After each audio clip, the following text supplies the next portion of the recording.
And we're going to continue with the 8th chapter of Over Sander Stone by Susan Cooper. Great Uncle Mary got Simon home safe. There was a guest at dinner, although she seems to be a good person, not an evil one. Great Uncle Mary kind of came to the room to debrief with the kids, and what they realized is that the next sign they have to look for on their map, they have to use the moon to look for it. Although they're not sure if it's the right time of year to use the moon, and we'll pick up from there. "You're just being awkward," Barney said. "No," said Great Uncle Mary. "He's right, but I will say just one thing. I think that you will find that this is the right time of year.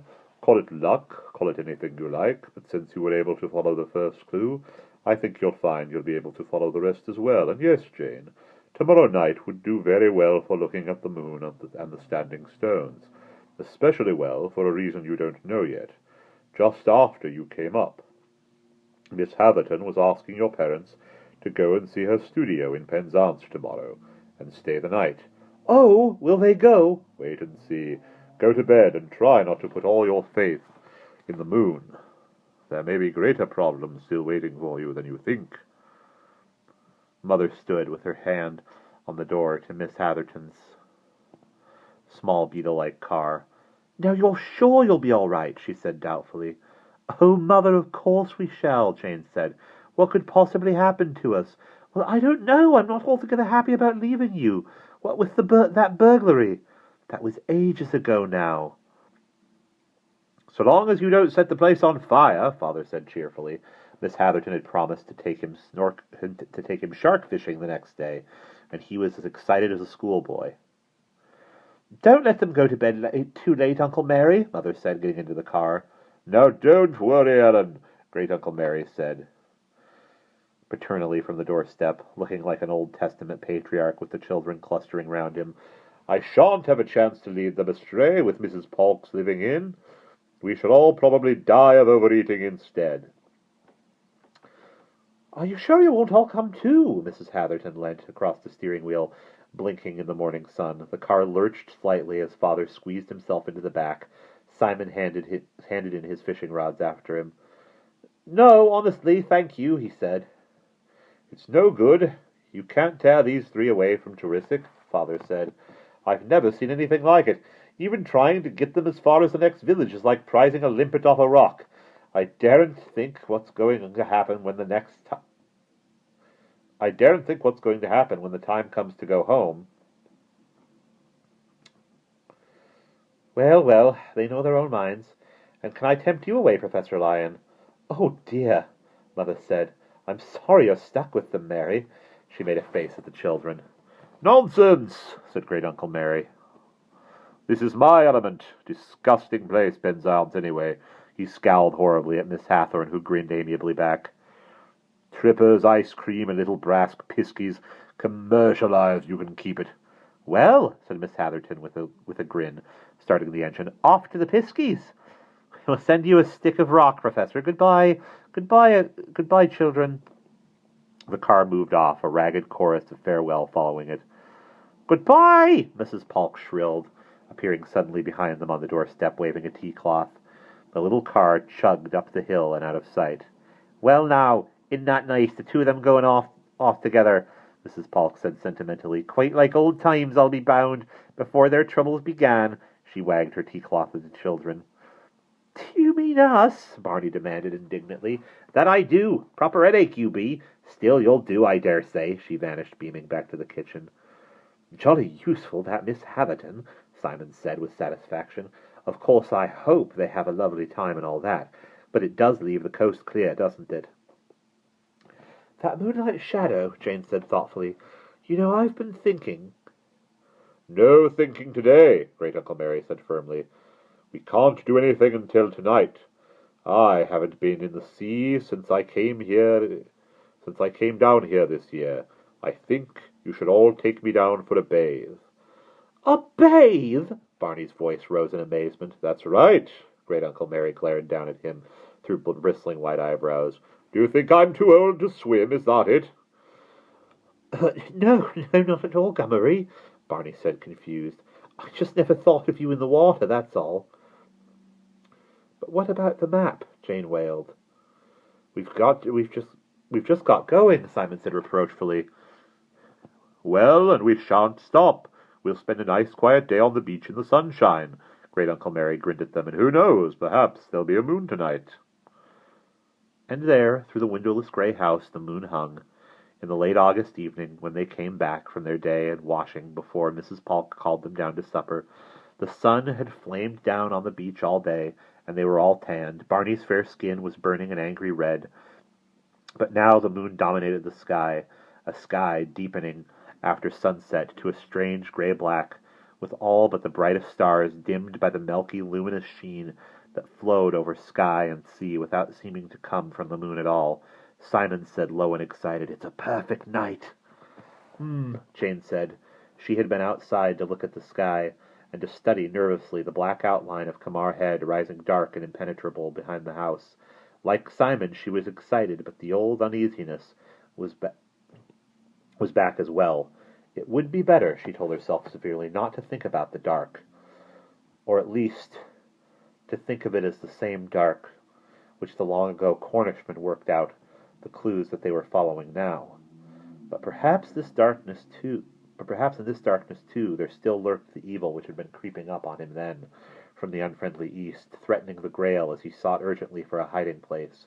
Perhaps it was waiting for them out there. Why was there no light burning on the Withers' yacht? "Oh, stop it!" Jane said aloud. "What?" said Simon in surprise. "Nothing. I was talking to myself." "Oh, good. There's the bell. Come on." Mrs. Polk, in intervals of carrying heaped plates from the kitchen and empty ones back out again, was in a very firm, motherly mood. Great Uncle Mary told her that they were going night fishing off the outer harbor, and at once she began laying great plans for filling thermos flasks with hot coffee and leaving plates of sandwiches ready in the kitchen for their return. But she would not hear of Barney going too. "You'm not going anywhere with sunburn like that, my dear. 'Twouldn't be sensible now. You stay here with me and have a nice early night. That'd be the best thing by far. If you go out, you'll be rubbing and blistering as quick as anything, and then you'll find yourself in bed tomorrow, when you could be out in the sunshine. And you wouldn't like that, would you?" "I should be perfectly all right," Barney said half-heartedly. Mrs. Polk had painted calamine on his sunburnt legs, but they were very sore and tender, and although he tried to hide the pain, he winced every time he took a step, and he was very sleepy after the day spent running and swimming in the open air. Great Uncle Mary said, "I think it would be best, Barney, if you're awake when we come and report to you when we get in." "That he won't," Mrs. Polk said. She treated Great Uncle Mary, for all her respect for the professor, with exactly the same indignant strictness that she did with Simon and Barney and Jane. He'll have a good long sleep undisturbed till morning, and then he'll wake up fresh as a daisy, with all that soreness gone, and he can hear all about everything then." "Mrs. Polk," said Great Uncle Mary meekly, "you are a good soul, and you remind me overwhelmingly of my old Nanny, who would never let me go outside the door without taking my galoshes. Very well, young Barnabas, I think." "Oh, all right," said Barney sadly. I suppose so. I'll stay here." "That's right," Mrs. Polk beamed. "I'll go and make ye a nice hot drink before bed." She bustled out of the room. "You lucky things," Barney said enviously to Simon and Jane. "I bet you find all sorts of marvellous clues just because I can't come. It isn't fair." "As a matter of fact, you'll have the most important job of all tonight," Simon said impressively. "And the most dangerous, too. We decided it would be too risky to take the map with us, so you'll be in charge of it here. You might have to guard it with your life, suppose the burglars came back again." "Oh, don't!" Jane said in alarm. "That isn't very likely, don't worry," Great Uncle Mary said, getting to his feet. "But it's a responsibility all the same, Barney, so you aren't altogether out of things." Barney was not sure whether to feel important or pathetic, but he went obediently to bed, looking back as they set off into the dark. They saw his face pressed white against one of the upstairs windows, and a dim hand waving them goodbye. "Gosh, it's cold," Jane said, shivering slightly as they went up the road away from the village. "You'll be all right once you've been walking for a bit," Great Uncle Mary said. He had insisted before they went out that they should wear sweaters and scarves under their coats, and they were grateful now. Everything seems terribly big, Simon said suddenly. They all spoke softly by instinct, for there was no sound in the dark night but the soft tread of their own feet. Only occasionally they heard a car humming past in the village, and very faint the wash of the sea and the creak of boats in their moorings in the harbour below. Jane looked round at the silver roofs and the patches of black shadows cast by the moon. "I know what you mean. You can only see one edge of everything. There's always one side in shadow, so you can't see where it ends. And the headland looks awfully sinister. I'm glad I'm not on my own." This was a confession she would never have made in daylight, but somehow, in the dark of night, it seemed less shameful. And Simon said unexpectedly, "So am I." Great Uncle Mary said nothing. He walked along beside them in silence, very tall, brooding, his face lost in shadows. With every long stride he seemed to merge into the night, as if he belonged to the mystery and the silence and the small nameless sounds.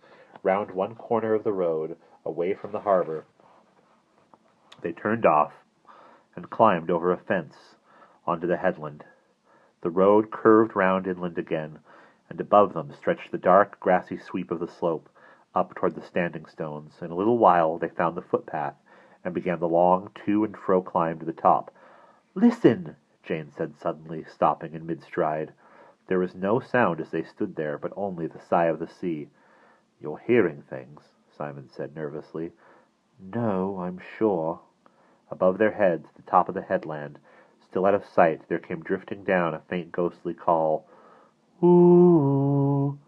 "Oh," said Jane in relief, "only an owl. Horrible. I couldn't think what it was." Great Uncle Mary still said nothing. They began to climb again. Then all at once they hesitated, as if by some unspoken agreement. A dark curtain seemed to have come down all around them. "What is it?" "A cloud comes over the moon. Look, it's only a little one." Like a puff of smoke, the cloud drifted away from the face of the moon as suddenly as it had come, and the land and sea were silver again. You said there wouldn't be any cloud." "Well, there isn't much. Only a few little ones." "The wind has changed," Great Uncle Mary said. His voice, out of his long silence, sounded very deep. "It comes from the southwest, Cornwall's wind. It brings clouds sometimes, and sometimes other things." He went on up the hillside, and they did not like to ask what he meant.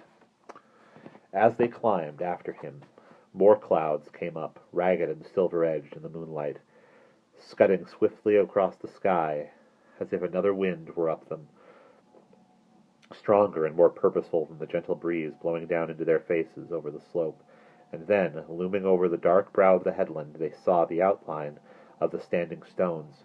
Magnified by darkness, they towered mysteriously against the silver-washed sky, and vanished unnervingly into shadow whenever a cloud rushed over the face of the moon. In the daylight, the stones had seemed tall, but now they were immense, dominating the headland and all the dim moonlight. Valleys that stretched inland from the lights of the village, twinkling faintly below. Jane clutched at Simon's arm, suddenly overawed. "I'm sure they don't want us here," she said unhappily. "Who don't?" Simon demanded, bravado making his voice louder than he intended. "Shh! Don't make such a noise." "Oh, grow up!" Simon said roughly. He did not feel happy in the dark emptiness of the night, but he was determined not to think about it. Then he felt the coldness at the pit of his stomach as his great-uncle's deep voice came back to them in a way that seemed to confirm all that Jane had said. "They don't mind," Great Uncle Mary said softly. "If anything, we're welcome here." Simon shook himself slightly, pretending he had not heard. He looked round at the stones surrounding them now, rearing up against the sky. This was the one. He crossed the stone they had found the day before. "I remember this funny sort of hole in the side." And there we will pause.